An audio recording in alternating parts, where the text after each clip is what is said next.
வித்திவாசாய வித்மஹே காருண்ய ரூபாய தீமிகை தன்னோ சந்திரசேகரேந்திர பிரச்சோதயம். மகா பெரிவாளுடைய ஒரு பெரும் கருணை எத்தனையோ பேருக்கு கஷ்டங்களை தீர்த்து வச்சிருக்கு. அவருடைய கருணையினால் எத்தனையோ கஷ்டப்படுற ஜீவன்களை கைதூக்கி விட்டுருக்கார் பெரியவா. ஒரு பெண்ணுடைய திருமண தடையை சின்ன பரிகாரங்கள் மூலமாக திருமண தடையை விலக்கி விட்டுருக்கார். அந்த பொண்ணு போய் கேட்குறது, பெரியவா எனக்கு திருமணம் தடையாகவே இருக்குன்னு.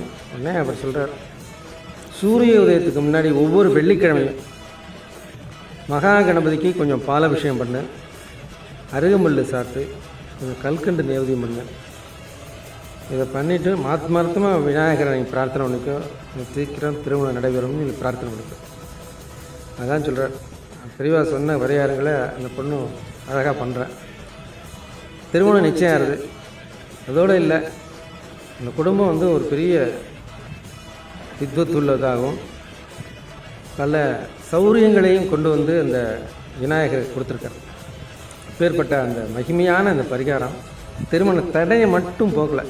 அந்த பொண்ணு கல்யாணம் ஆனதுலேருந்து அந்த பொண்ணுக்கு சகல சம்பத்துக்களையும் சகல செல்வங்களையும் கொடுத்து இன்றைக்கி வயசு ஆனாலும் அந்த அம்மா வந்து சின்ன வயசில் எனக்கு பெரியவா சொன்ன இந்த கருத்துக்களை நான் மனசுலேயே வச்சுருக்கேன்.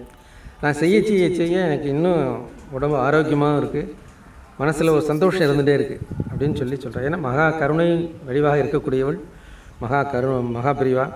அப்பேற்பட்ட அந்த மகா பெரியவா சொன்ன இந்த பரிகாரங்களை நீங்களும் கடைப்பிடித்து திருமண தடையை உடைத்தெறிந்து வாழ்க்கையில் பல செல்வங்களையும் சம்பத்துக்களையும் பெற்று சந்தோஷமாக வாழ்வதற்கு மகா பெரியவா கருணை காட்டுவார். ஓம் சக்தி.